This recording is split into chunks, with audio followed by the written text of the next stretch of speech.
Ladies and gentlemen, welcome back to the channel. Now today I'm going to be talking to you guys and girls about Dune Awakening, an upcoming brand new survival open world MMO game coming to us, hopefully fingers crossed, maybe 2024 towards the end of the year, or maybe most likely early 2025. Now before I get into this and talk about the game, just want to say make sure you subscribe to the channel, like, and leave me a comment down below if you're excited for Dune Awakening, and also follow me, subscribe to me, because I cover all MMOs and also some action RPG games. So yeah, let's get into this. Now the reason why I'm covering this, you might ask, this isn't a quote unquote normal MMORPG, and you're correct, this isn't a traditional MMORPG, but the reason why I'm covering this game is because I've been very interested in this game since I have seen it about 8 or 9 months ago when they were starting to talk about it a lot.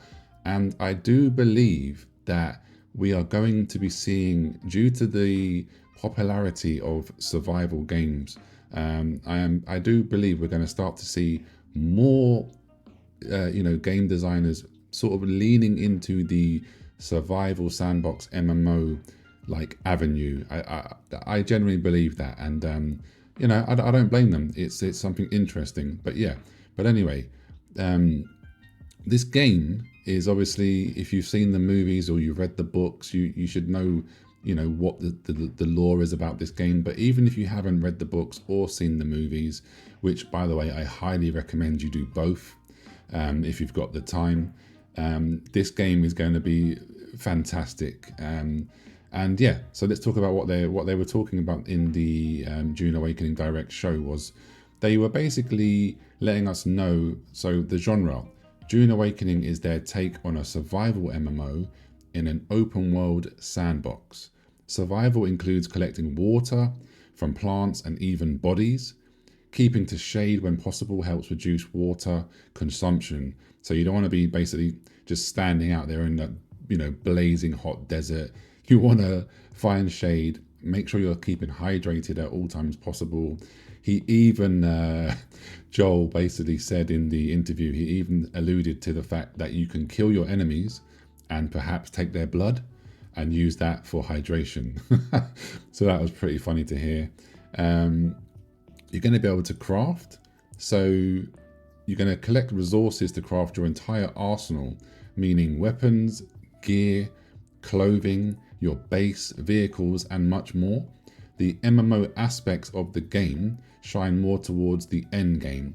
So what they were saying was basically, at the beginning, you're going to be doing your survival aspects. You're going to start off with nothing. You're going to have to go out there, fend for yourself, survive. Like I said, stay hydrated. All of the traditional survival stuff, things to do, right? But of course, as you know, that normally comes to a halt where in survival games, you do so much, you build your base, and then that's it, kind of game sort of dies out, right? So this is where they want to bring the MMO aspects towards the end game. So factions are going to be fighting for resources. There is a land rad system that enables players aligned with it. So for example, the Harkonnen and Aetrides, apologies for my pronunciation on some of these things, but yeah, you can basically vote on things which is going to impact the whole world around you. So that's really interesting for me.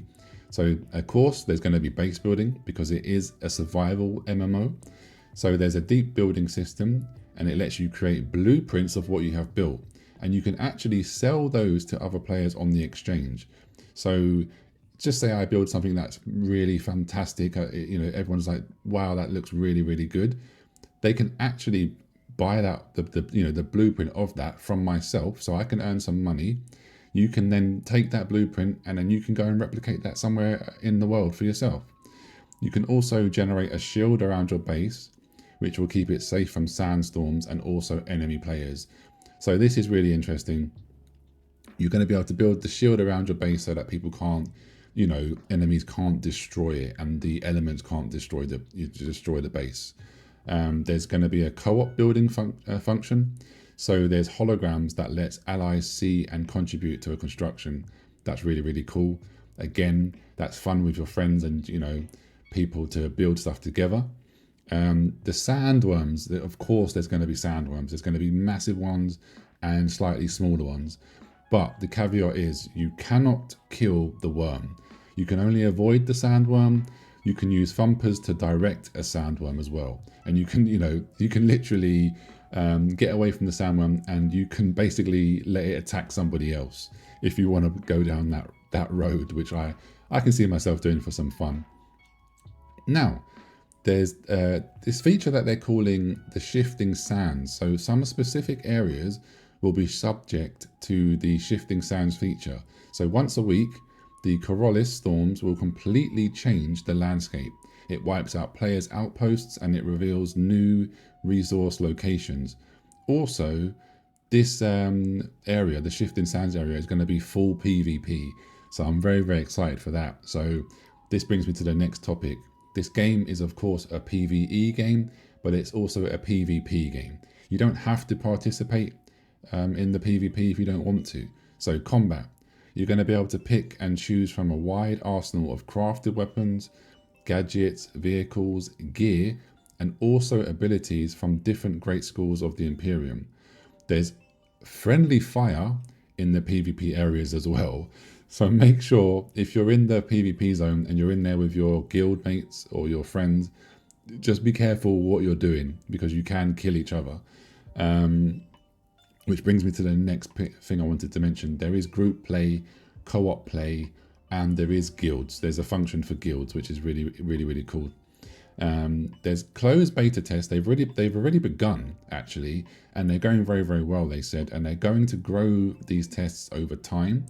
So expect to see a lot more of the game this year, which is why I was, sort of alluding to that maybe this game will come out towards the end of 2024.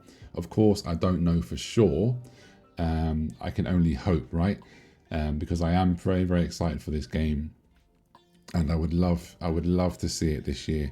But of course, they also did state that the game will be ready when it's ready, which I can fully, I can stand by that. Don't rush the game, just make it really, really good. Currently, I'm not in the closed beta tests, but I have applied. So I'm keeping my fingers crossed that I do get into the closed beta tests. Now, currently, I do believe that the closed beta tests are actually under NDA. So even if I do manage to get into them, I won't be able to discuss it. But when the time does arise that there is no NDA, I will of course be able to give you my honest feedback of what I think of the game systems, the combat, graphics, design, everything like that. So fingers crossed I get in so I can bring that to you guys and girls when the time is right.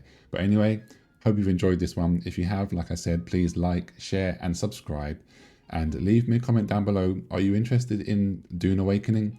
Are you interested in survival based MMOs?